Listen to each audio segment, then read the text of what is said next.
It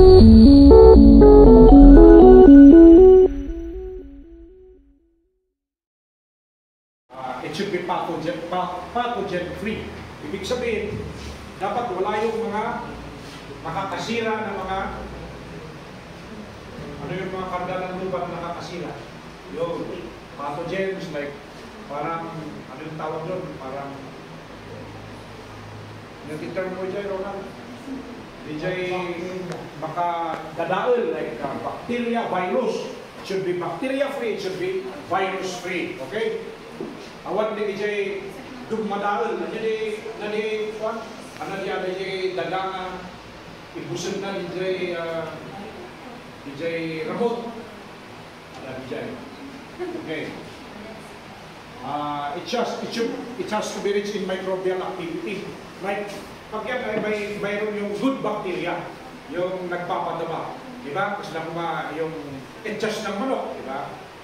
Pagkatapos mong ibilang, ihalo mo, yun, magandang ako na yun. Pero hindi pwede yung fresh na adjust ng manok, i-diretso mo sa tanim, kung petsa yun, naluto na. Dapat alam nyo yun. Kaya kung maglagay kayo, i-dry nyo muna yung adjust ng manok. Tapos dito sa gilid-gilid. Hindi directly sa plant. Kasi pag directly po sa plant, mamamatay yun. Susunugin niya kasi mainit yung adjust. At huwag na huwag nyo gamitin yung adjust ng pusa. Mamamatay yun. Okay? Next please. Okay. Ito yung sinasabi kong soil mixture. Kanina, soil preparation. 70% garden soil. Ordinary garden soil. 30% yung mga organic matter na katulad ng mga pinagkompostan nyo, katulad ng mga etchas ng manok, ganyan, etchas ng baka, yan. Then, yung mga galing sa mga trees, shrubs, mga prutas, or even yung ipa ng bigas, rice hull, pwede rin yung uging, ngayon yung uging, charcoal, malilinayin naman lang. Okay? Pwede rin lagyan ng konting buhangin. Konti na. Okay? Yun. So, yung buhangin kasi, pag minix ko yan sa garden soil, parang yun ang dadaanan ng tubig. Okay? So, magkakaroon ng drainage. Yun ang mag-provide ng drainage sa plant. Halimbawa, imagine this as a container for a plant. Yun ang mag-provide sa drainage. Next.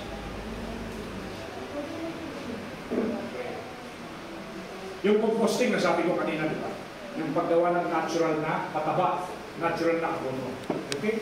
So ito po yung composting. It's a process by which organic matter decomposes. Ibig sabihin, nabubulong.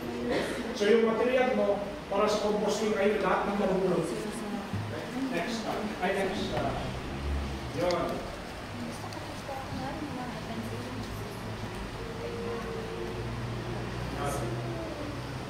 So the elements of composting, no? Ito. Kailangan aerated na madaling dumaan. So, may daluyan ng tubig at daluyan ng hangin. Okay? Yung anaerobic environment, yan yung naghalo-halo na yung mga nilagay yung mga compost, di ba? Ito yung good bacteria for planting. Yun ang nagbibigay ng pataba. You should distinguish between good bacteria and bad bacteria. Hindi natin makikita yun. Okay? Usually, yung may amoy, yun ang nagkakapataba. Okay? Yan. Yung vermin, ito, nag-attract ng vermin, yung katulad ng vermicast na yung mga, yung uod na earthworm na isudan di mang naturally nga bang kapintas jay pagmulaan nyo. Next. Okay, so number one, yung ating compost dapat na sa composting dapat na aerated o nakakadaloy ang hangin. So pangalawa is itong water o yung tubig, no? Para palaging basa. Yung pinagtaniman mo na palagi basa, diba? Mas maganda kasi mas mataba. Okay. Yan. Ito usually yung bigay pinag-upisan nyo, naglutuan nyo. It's very rich in compost. And then worms. Merong dinidistribute na, yun nga, 1,800 per kilo yun. Yung worms nito, no? Na pag hinalo mo yun, yun ang nagpapatawa sa lupa. Gusto natin cultivate naturally. So, carbon nitrogen mix. Ito yung mga brown and green waste niya. Ito ay nagbibigay ng yung tama na init ng lupa. Okay? Carbon and nitrogen mix. Anong isang magandang source ng carbon? Uging. Ashes. Okay? Bacteria.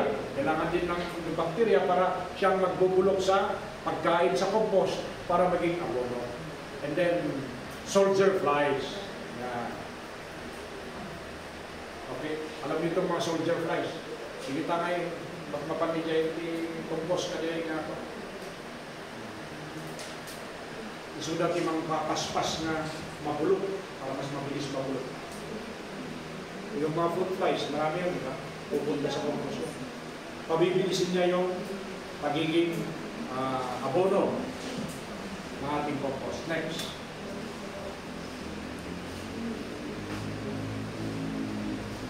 Okay, next slide. Okay. Ano yung mga iba-ibang klase ng composting? Okay? Open air. Yung open air, karubayan nyo. Yan.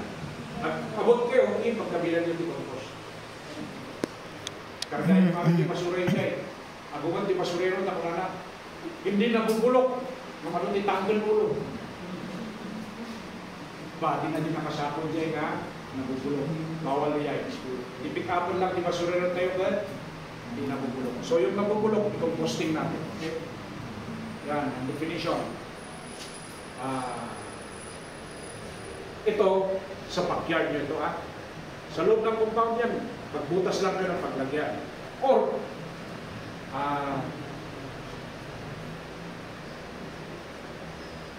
yan, yung direct composting din is, bakit yung picture nito hindi lumabas? Okay, mahina ang internet, okay. Yung magbubutas ka talaga ng paglalagyan yan. Okay? Itong open air composting, pwedeng gawin ito sa drum or ordinary container. Okay? Next. Hindi, ayaw lumabas yung picture. Palabasin nyo nga. I-promote ko kayong barangay Kagawa.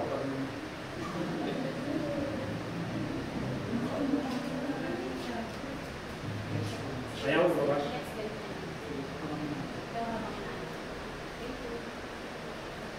Ito itong tumbler composting. Yung nilalagay ito sa mga plastic containers. Doon na gagawin mong paggawa ng abono. Ipo-compost mo siya doon. Alam niyo ang composting, di ba? Alam natin, sino hindi nakakalam ng composting? Mapalabas ba? Hindi. Mahina. Okay, next na lang. Hindi sayang ang oras.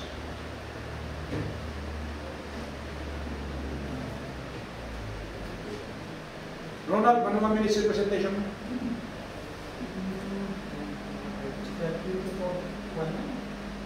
Good. Kasi we'll have to leave you. We'll have to go to athletic ball at the free art lessons for you. Okay, so yan. Ito yung worm farm. Hala kayo nga makita ng dito, hindi mangyari dito. Ikabin mo ti container, ikabin mo ti jay worms niya, sulat yung maraming diya abulong. If you're interested, we can schedule one day through the education group. We'll try to find out sources for vermicast, worms. Yeah, may yan dito. Okay. Another one is bacteria composting. Pag-usapan dati may release na may inayon nila at lumabit na bacteria at lumabit na gulok. And then combination composting, a combination of all kinds of composting. Yung pag-mix ang aming bigay klase composting. Okay? So So dito, worm farm, you use worms. Okay? I-release mo yung worm. Diyan, tambak mo nga nabubulok. So natin ang papaspas ng balik na compost. Dito yung bacteria. Dito yung halo-halo. Okay, next slide. Commercial composting. Dito yung kadamit yung makinerya na nagagamit para dyan sa noon bumili ang city. No, I think it's 124 million. Pero yun, masira yun. Hindi na nagagamit. So dito yung tinawag na machine pang maramihan. Then mechanical composting nito. Same lang niya. Agusar ti kuryente nito nga magpapudot, hindi dyan makompos, tapos mabilit na mabulok. Okay? Kaya na in 24 hours. No, expensive din. May met di natural, di ba? Kapay gumastos. Next slide. Okay, so after yung soil preparation and after composting, you mix the 70% soil and the 30% compost. Yeah, to make a very good soil for planting. So, hasta tiraramida, you might do it naturally. Okay? Then, sunod is seed germination. Ito po yung the whole process of yung pagtubo ng isang buto. Yung pagtubo, it is seeds. Okay? It's defined, seed germination is defined as the process by which a seed, which is a fertilized plant ovule, effectively sprouts and grows into a baby plant. So this is the process. Magbutas ka sa soil mixture, no? Butasan mo, ilagay mo yung seed. Ganyan yan. Tutubo na ganyan hanggang lumaki na. Okay? Ano rin ang seed propagation? Either gawa ng tao, man-made, or natural, na marami, pagpalago ng seeds. Next slide. Okay. 3 stages. Yan. Ito, may 3 stages sa germination ng seed. The first one is imbibition or absorption of water. Okay? Yon. Ito, yung buto, maganda ko, ilagay ko sa container muna, sa tubig, overnight, di ba? Tubo. Okay. Imbibition. Restoration, yan. Itanim mo na yung buto. Yan. Ito yung proseso ng paglaki ng isang tanim. Yan yung oxygen, yun ang magre-respirate, tapos yung organic matter, yan. And then carbon dioxide, nilalabas niya, kinukuha niya actually ang tanim, siya ang nag-absorb sa carbon dioxide, yung poison na galing sa mga usok na sasakyan. Kaya maganda kung maraming tanim, isuti mang absorb the carbon dioxide. And it also emits energy. Okay? And the third stage is the cell division, yung the formation of the seedling and the young plant. So, yung cell division, ito na yung tutubo na yung ito. Okay? Next slide. Ito yung seed development. Okay? Yun. Ito yung tinanim mo sa lupa. Mag-sprout, maging seedling, mag-vegetate, mag-budding na siya. And then after budding na yan, lalaki at tutubo yung flowers, mag-flowering. After mag-flower, mag-ripen. Example nito, a perfect example is yung ating mga berries. Mulberry, strawberry, blackberries, diba? Ganyan ang proseso. Okay, next slide.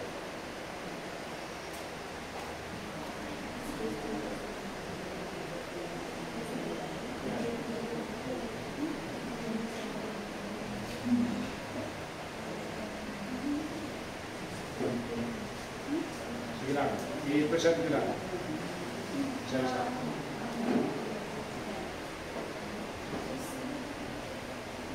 Okay. Sa pagpapatubo ng isang buto, kasi pa nagpatubo yung seeds niya, there needs to be enough water for the plant, or the seed, and tamang-tama yung init or temperature. Pag masyadong mainit, patay yun. Pag masyadong malamig, patay yun. Okay? Pero kung templado, mag-germinate. Ito. Okay? Next.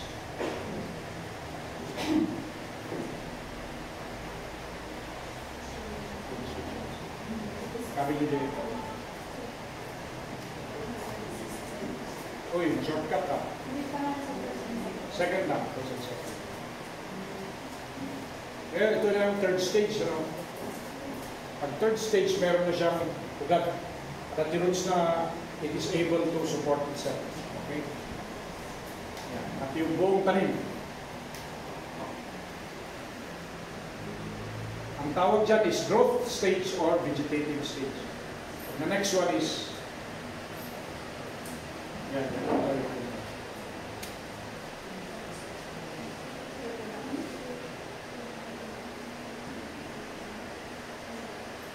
Ito yung reproductive stage. Yung tanim, magbubulaklak, magiging prutas na. Okay? And then yung prutas, pwede mong kunin doon yung ito or seeds. Okay? Next.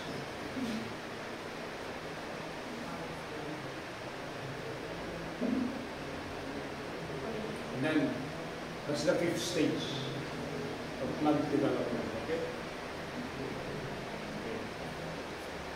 Yung mga ito, alam niyo yung pollination? Sinong nag-aral dito ng science or biology?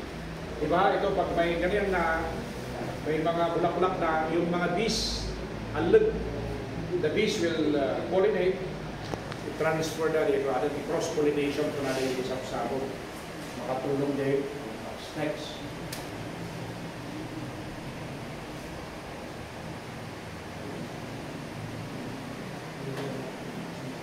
Okay, the last stage is you will harvest. Katulad dito, mag-harvest ka.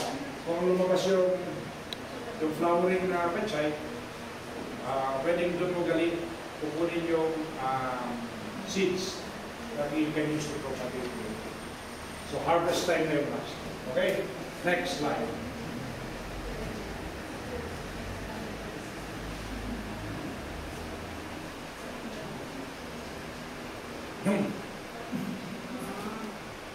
Anong importante sa pag-garden? Care and maintenance. Pag-aaruga. Parang yung pag-aalaga mo sa inyong mahal na asawa. Okay? So, care and maintenance. Ito yung mga barangay officials sa dalawa si Kapitan yon. Nagawat niya yun. Ayan, ang hilig na. Yung rooftop garden. Mga kamatis yun. Talong. Ayan, next. Sabido na kuwari ito. So, sana sa Yes, Barangay Girls. How I wish one time, pag bumisita po tayo, meron kayo kanya-kanyang garden. Okay? Container garden, vertical garden, open space gardening, road or street gardening, and even rooftop gardening. So, sa Baguio po, kami po yung nag-promote na mag-garden tayo. Kasi pag nag-garden tayo, nakasigurado po tayo na hindi nabumbahan yan ng pesticide o insecticide. Sigurado na safe food for everyone. Okay? So, maasahan pa natin mag-garden tayo. Okay. That's one way of promoting food security in the city. Okay? So, maraming salamat sa inyong lahat.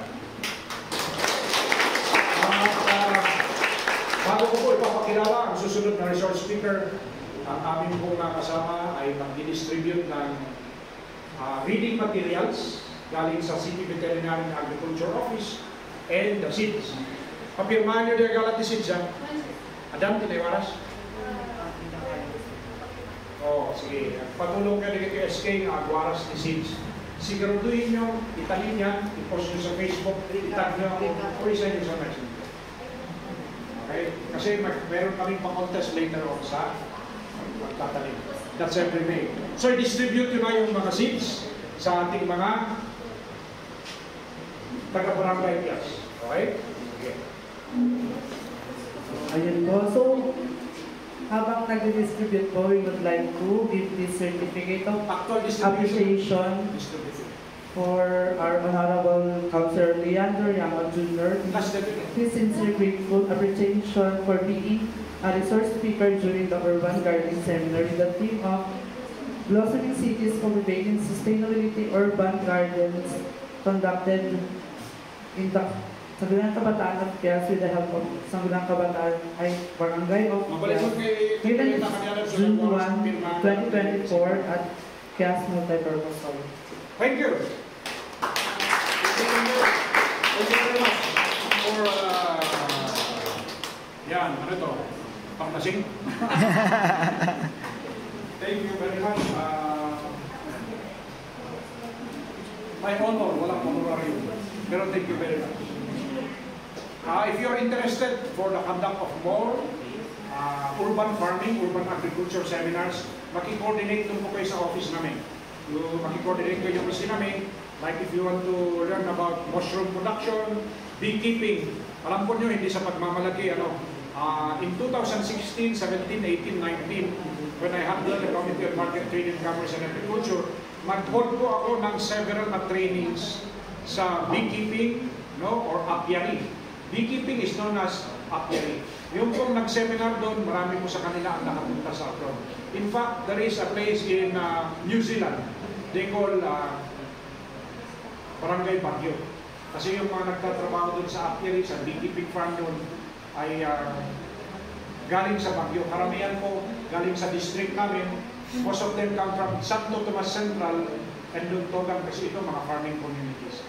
And kung pasyal po kayo doon, sila yung mga pinakamalaki ang bahay ngayon sa barangay. Kasi they're earning dollars.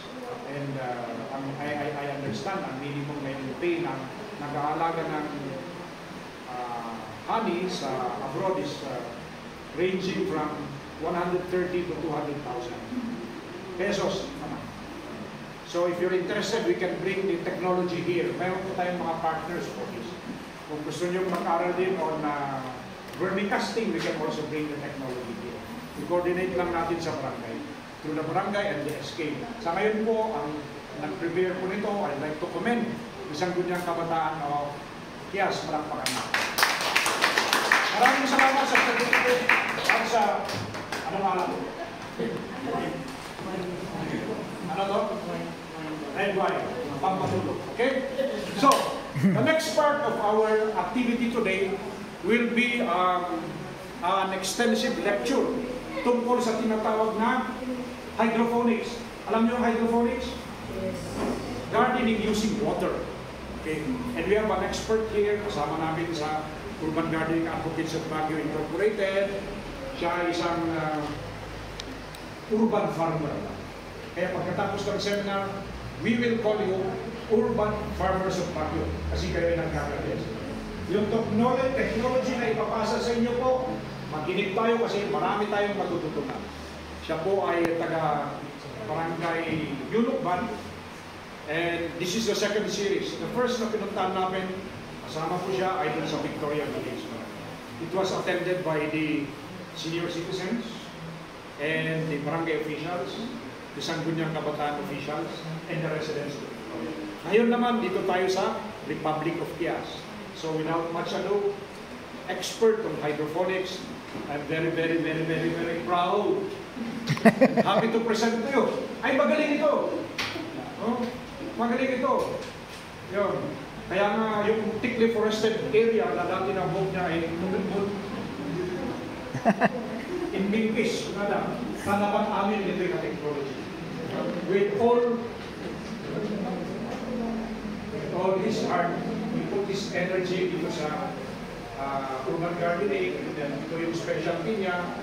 I'd like to present to you one of our partners, Sangga, kapatid, sa urban gardening. We call ourselves, kung may soulmates, we call ourselves soil mates. So we will be soulmates, our soulmate, Ronald Guerrero. Okay, take it away.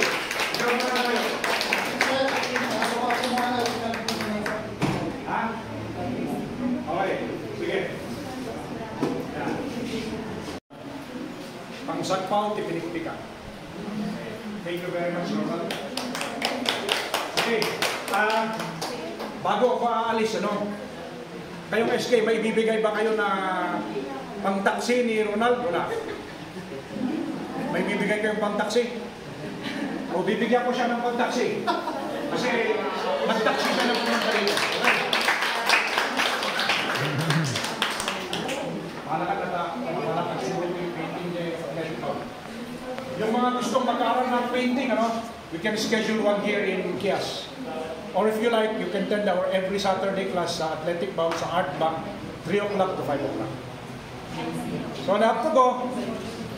Ronald, take care. Yes, sir. Bye. Mereka take care naman natin pag-taxi.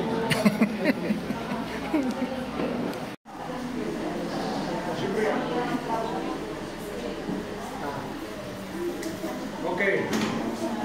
Isang pa ako tipinigpikan. J6 kaya, imbatiyo tikwa. Ano ni imbatiyo? J6 ka na imula, bahala to dito SK nga dito din nayo niya. Ikaw na kayo imula yun. Okay? If you need some more seats, yung contact my office, padam na yan. Okay? Okay. Lahat naman sir Yung SK kung kailangan yung seats sinabi niya is parang nagagawa ko na rin sa pag-ano. Adakay di ko, important na seeds ko from Switzerland. Yung mga talagang nagtatanim, yung contact me to my number. So, ibigay ko sa mga SK, sila na magbigay sa iyo. Every time Okay? na Yung talagang nagtatanim, ha? magtatanim ako. Kasi may nagpas na biyahe ko, may binili ako ng mga seeds from Switzerland. While sa Okay? Sige. Sige.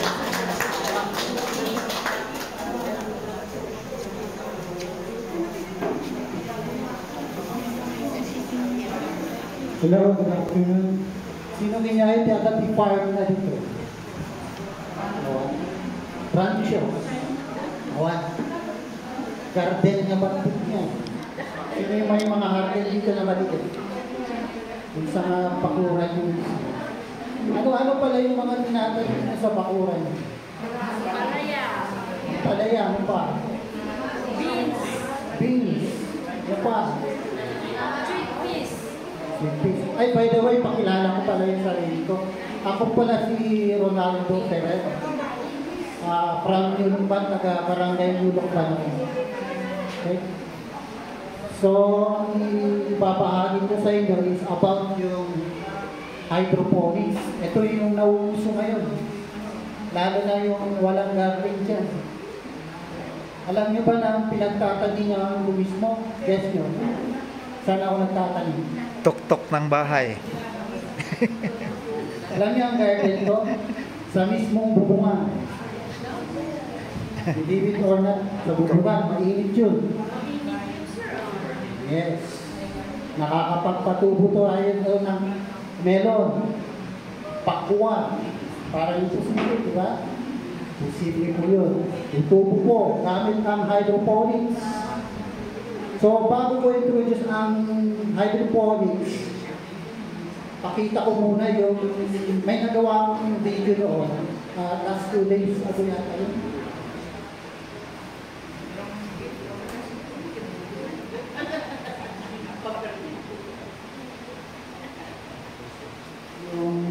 Yung konting space ko.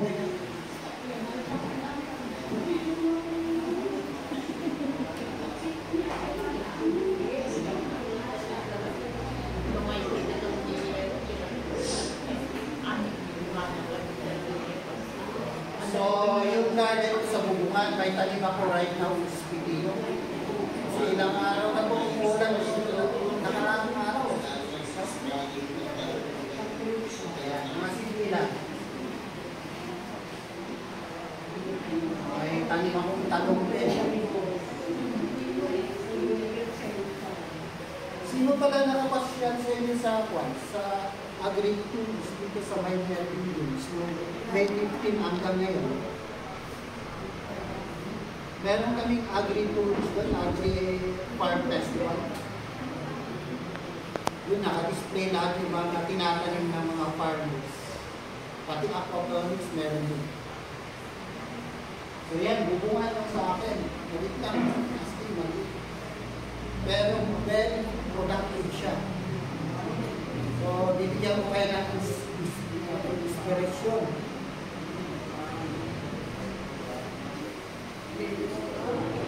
Ngayon yung mga tanim natin pak choy, ito mustasa.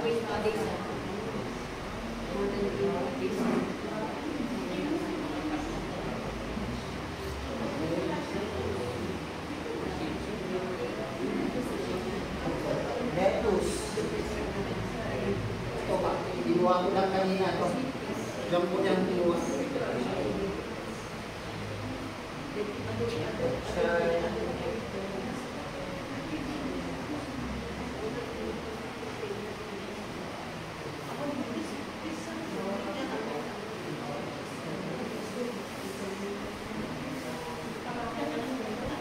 May talong din akong talim sa bulungan. Every week, nag-harvest ako ng talong. I-share ko sa inyo kung ano yung technique na ginagawa ko. Kaya yung lang. Pero, so yan yung mga talong na wala, na-harvest natin.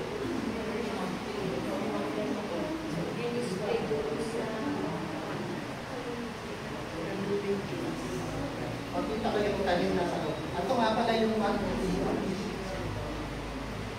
alam niyo kung saan ko tinatali yung tulino? Sa iba. Okay, bye-bye.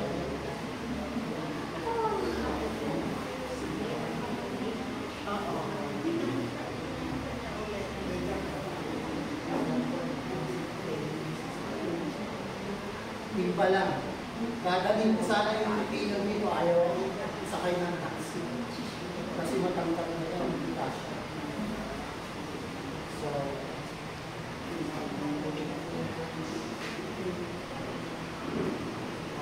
So, ano nga ba ang hydroponics? Ang hydroponics is nabubuhay sa tubig pala.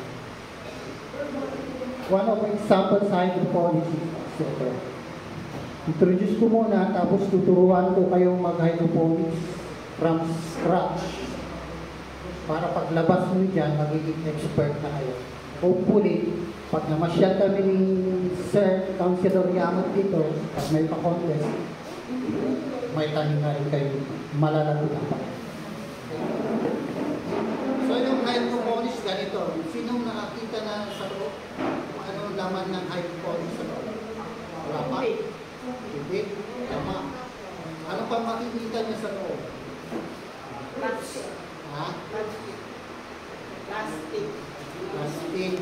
Tubig. So ito yung laman.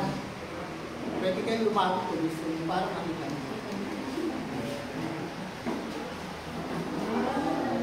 Actually, ngayon ko lang ito itatas, hindi ko pa nakita sa loob ito. Yan. Okay? Mamay po. Huwag kayong mag-alala, ituturo ko lahat sa inyo ito kung ano yung pinaglalagay natin dito.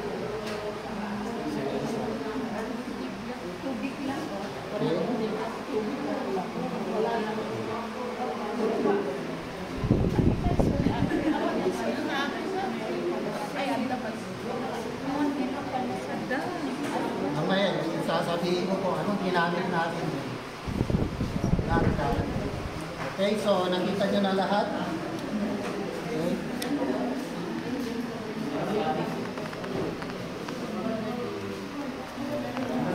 Natatanggal po yan. So, tatanggalin ko na kasi i-harvest na din natin ito. Ayan, tinanggal ko na pati ruso.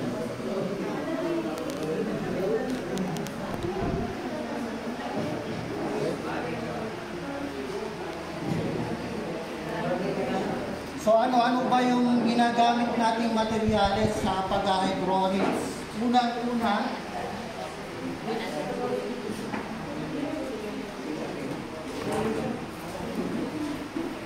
ito yung mga materyales na gagamitin natin. Dapat meron kayong net cap. Ito yung tinatawag na net cap. Kung wala kayong net cap, mag-improvise kayo. Styrofoam. Cap. Dito yan. Binutas-butasan ko lang to. Anong pinagbutas ko rito? Maaaring siguro, mapahilig kayo ng pako sa kalan nyo. Tusok-tusok nyo lang, maaaring mabutasan ko. O kaya kung meron kayong alambre, mainit nyo. O kaya soldering iron. Alam niyo yung soldering iron? Yung pinahihit nyo. Big creative, ganyan na.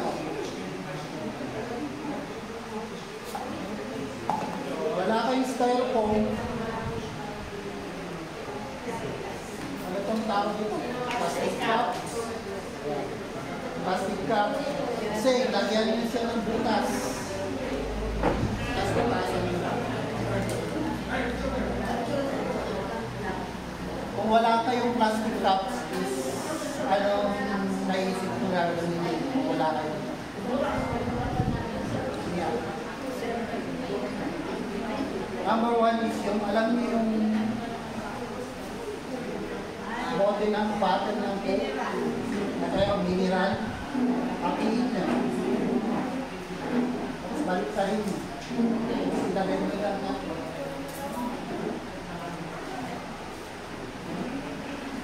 Sa pinipilian sa yan, styro na yan, tawag sa styro na yung nakabis. Mamaya, sasabihin ko lahat yan. Kompleto na yan. Wala. Lahat ng katanungan nyo, may bibigay ko lang. So, net cap. Ano pang kailangan natin? Ano tawag dito? Tawagan ko. Kokopit ko to. Kokopit. Alam niyo yung kwan ng kwan? Tawag dito? Sabunod ng no? Ay, ano? Sabot? Bunot din yung sir, yung news. Yung istilyo, sir. Yung istilyo. Bunot. Bunot. Sa pinipilian, sir. Okay? Saan nabibili ito? Sa namin ngayon dito sa Baguio. Dito sa Burnham, sa... Tama. Wala na kayong pagbibilan doon lang. Okay. Ano pang kailangan natin sa pagkain ng porridge? Timbangan. Weighing scale. Bakit kailangan daw? Bakit natin kailangan? Mamaya, malalaman mo kung bakit. Produce ko muna. Weighing scale. Itong weighing scale na gagamitin mo is maximum of 500 grams to. At ang lowest na kaya niyang itimbang nito is 0.001 ml grams at saka 0.001. Yung mga timbangan na nakikita nyo, hindi na kaya ng ibang hindi mo makita. Ito. Mamaya, sasabihin ko kung saan nyo bibili ito. Lahat. Ano pa yung kailangan natin sa pag-hydroponics? Sino na nakakita ng ganito? Yung nakawak ng ganito?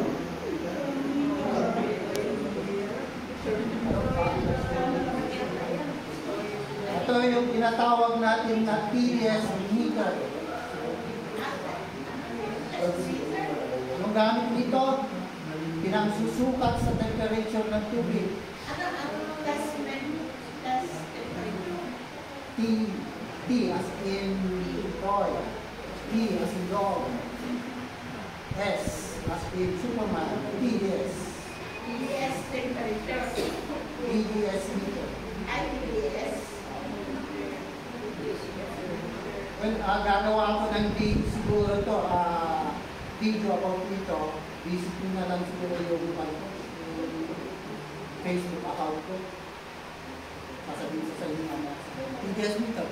Pangsukat ng temperature, pangsukat ng pH ng tubig, pangsukat ng acidity, pangsukat ng ppm. Ano yung ppm? Malalaman nyo rin kung ano mamaya. Kung isa kayo magsusukat mamaya dito para ma-experience nyo. Paano gamitin ito? Madali lang. What's na nagturo ko mamaya o rate lang nyo, lima tayo. Ano yun ako? TDS meter. Ano pang kailangan natin? Container na paglalagyan nyo, katulad dito, container. Siguro nagtataka kayo kung ano itong container ko. Recycled material lang to, plywood. Plywood lang to. Nilagyan ko lang ng ano to, plastic trash bag ba to? Ayan. Ayan, para hindi tumagos yung tubig. Okay. Ano to? Styrofoam. Alam nyo kung saan mo nabili ito. Mamaya, malalaman nyo kung saan mo nabili. Yan lang, sa bookstore. Styrofoam, net cup, container. Ano pa? Nutrient solution. Ito ang bread and butter ng pag-hydroponics. Hindi basta-basta tubig na lang gagamitin natin. Mabubulok po yung roots. Kailangan natin ng roots. Alam niyo yan, yung mga nag-garden. May potassium, may phosphorus, calcium, magnesium sulfate, ano pa? Calcium nitrate. Sa hydroponics, pinag-isa mo yan. Kumbay, mag-asawa. So, nutrient solution. Ito, nutrient solution dito.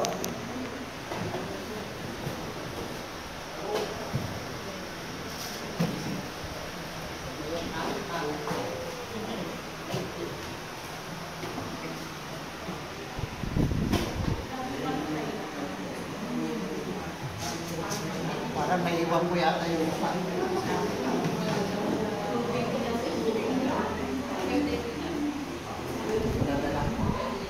Well, anyway, ito, ang tawag dito is nutrient solution. Nanggaling ito sa powder. Mga ganito. Piniplak lang siya. Piniplak ko lang siya. Okay? Siya. Ano pa? Actually, meron akong dala nito. Yung isa, iwan ko kung nag-iwan ko or space. So, net cap, coffee, TDS meter, weighing scale, nutrient solution, galing sa powder, tinipla lang yan. Okay, ang tanong nila, saan natin nabibili ito?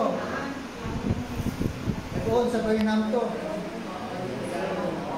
Sa online, meron dito. Sa Shopee, Lazada, sakyan, per kilo. Ito, saan nabibili ito? Plastikan, pero wala na nabibili styro, bawal na dito sa Baguio. Sa Shopee, doon ang ibig ko ngayon, Shopee, Lazada. Lahat naman kayo siguro nakapag-order na dyan sa Shopee na yan. Netcap, ganun din. Okay? Nutrient solution. Hira lang nagbebenta dito sa Baguio. Saan yung nabibili ito? Sa Shopee. Okay, paano kayo umorder nito? Importante ito, pakinggan nito. Paano kayo order at bibili nyo? Kiss, bilhin mo. Kiss. Sinong may Shopee ngayon dyan? K-I-S-S. Kiss. Bakit tinawag ng Kiss? Katanim, Ingenious Smart Solution. Yes. Type mo lang sa Shopee or Lazada yan, lalabas na yan. Kiss Nutrient Solution. Bakit Kiss ang ini-introduce ko sa inyo? Ang Kiss kasi pwede sa leafy. Ano yung mga leafy natin? Pechay.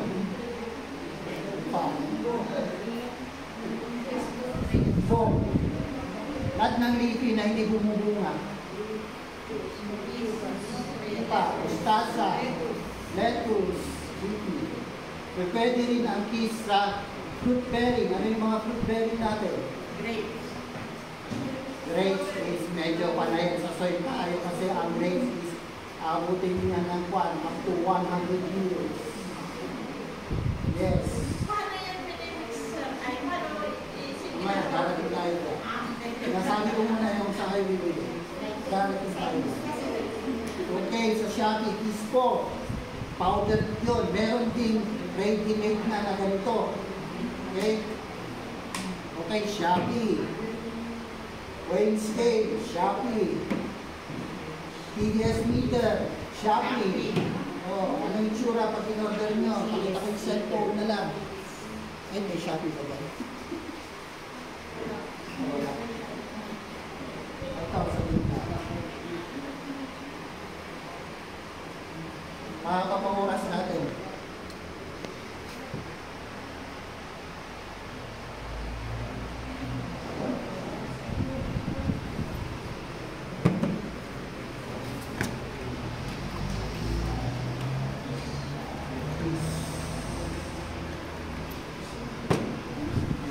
Nutrient solution. This nutrient solution, lalabas mo yan.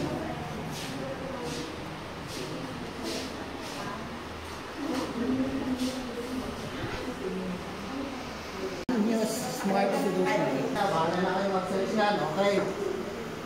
So, na-introduce ko na yung kung saan natin bibigyan yung mga gagawin. Ay, lastly pala, kailangan nyo ng seedling tray. Bakit mo kailangan ng seedling tray? Dito nyo itatanim yung mga punlan nyo na seeds, like yung mga bibigay sa inyo. Pechay, lettuce. So anong gagamitin ko sa pagpupunla pala ng seeds? Coco-peat. Huwag kayo gagamit ng soil. Hindi na kailangan ng soil. Ang function lang ng coco-peat, walang nutresto, walang ano to? Walang vitamin kung ano man. Ang purpose lang nito is para i-hold yung halaman nyo. Kumbaga siya yung nag-hawak. Pang-igam, hawakan lang niya. Okay? Okay. So, umpisa na natin. Paano magtanim? Ang pagtatanim, mag-prepare kayo ng seedling tray nyo, lagyan nyo ito ng coco-peat. Okay? So, imagine natin, ito.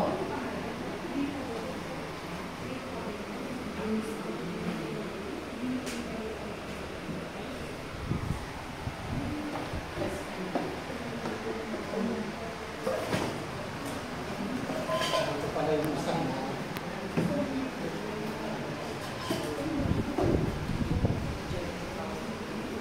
imaginin nyo ito yung seedling tray nyo. Lagyan nyo lang ng pangbubutas. Mga ganyan lang. Kita nyo? Malit lang. Yung size ng buto, parang nakaibabaw lang siya. Okay, taasan nyo konti. Lagyan natin ng seeds. Sino may seeds sa inyo? Ay, by the way, sino pala nasubukan na magtanim pala dito? Yung sino pala yung first time na magtanim pala dito? Sino sa inyo yung first time? Hindi pa nakakapagtanim.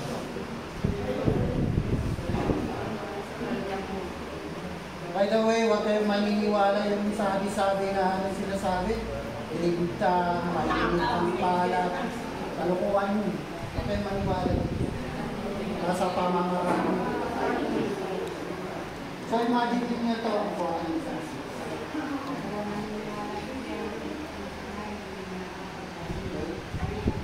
So imagine nyo ito yung seeds ng pechay. Lagay mo ngayon. Okay? Takpan mo lang.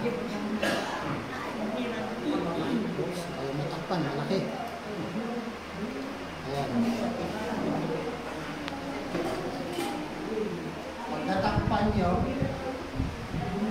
tubig ko sprayan natin. Ayan. So ano mangyayari ngayon dyan? Antayin nyo ng 2 to 3 days, may uusbong yan. Ganito. Ito, prepare ko na para sa inyo. Ayan. After 2 days, yan na. Ito pala, mas malaki. 4 days, ganito na. Ito, 6 days. Ito, naging leggy. Bakit leggy to? Hindi na naarawan to. Kasi due to ulan ng ulan nung nakaraang pan. Ito. So, pwede pa yan. So, yan ang mangyayari. Okay?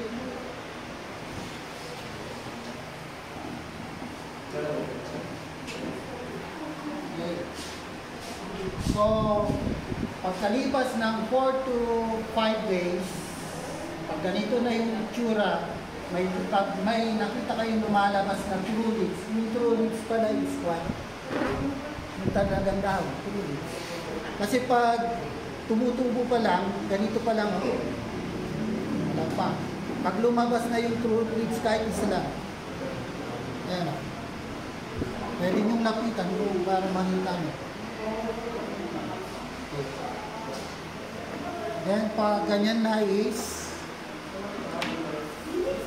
lagyan nyo na ng coco.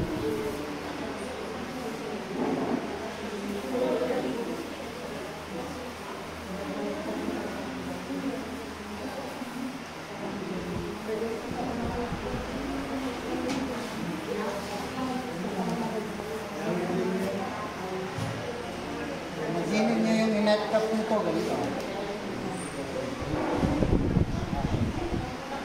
Ayan. So, paano natin itatanim ngayon ito? Simple lang. Mutasan mo. Simple lang. Simulan mo. Malambot, di ba? So, may butas na. Na. Okay.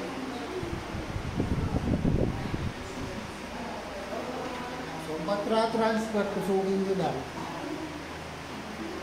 Swerte nyo, hindi ganito yung pinandiyan mo sa Victoria Village. Bakit sir? Mas maganda dito. Hindi nila sinabi ko. Paano sila Nakuha naman nila. So, ito, gamitin natin yung leggy. Yung parang malnourished na siya, hindi na siya naarawan. Susukin nyo lang na ganyan. Oops. Hawakan nyo to, yung leaves. Huwag dito sa sistema, mapuputol. Alalayan nyo lang iangat.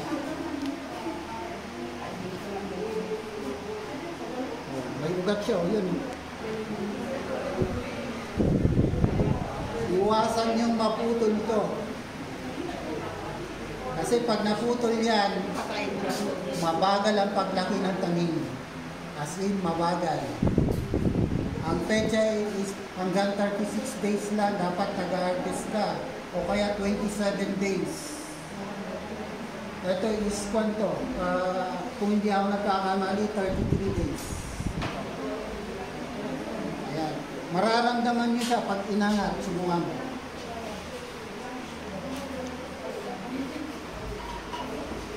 Itusok mo muna. Malambot lang yan. Iangat mo. Hawakan mo dito. Sige, iangat mo ba? Nararamdaman mo? Ayan. Actually, wala namang napupun. Ganyan na yung ugat mo. Ulitin ko. So, ulitin natin.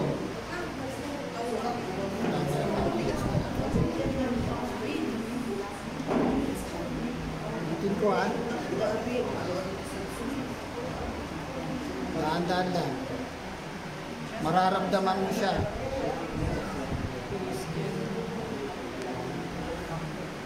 Okay? So, after na nabunot mo na, pasok mo na dyan.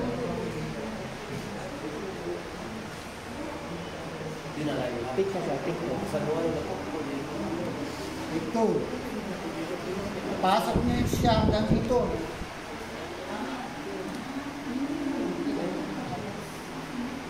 Walang nakalabas. Ang nakalabas lang is leaves. Actually ito, sana mababa. Ganito lang siya. Pero may remedyo pa naman ito.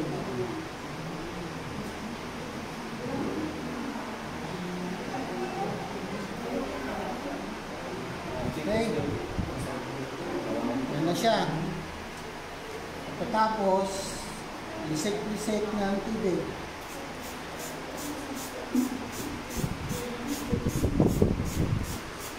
Okay. So, anong gagawin natin? Ganito na lang ba? Okay. Ang next step na gagawin nyo, ito mahalaga to. Next step. Kumuha kayo ng any container.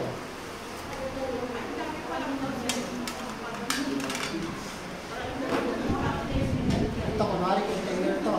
Kaya Tupperware. Kaya any... Oo, sir. Paglagyan ng tubig na hindi matatapon. Okay. Imaginin nyo na malaki. Adalugan nyo, sir. Ganyan. Okay. At least ito. Lagyan nyo ng tubig. Sinalabas na.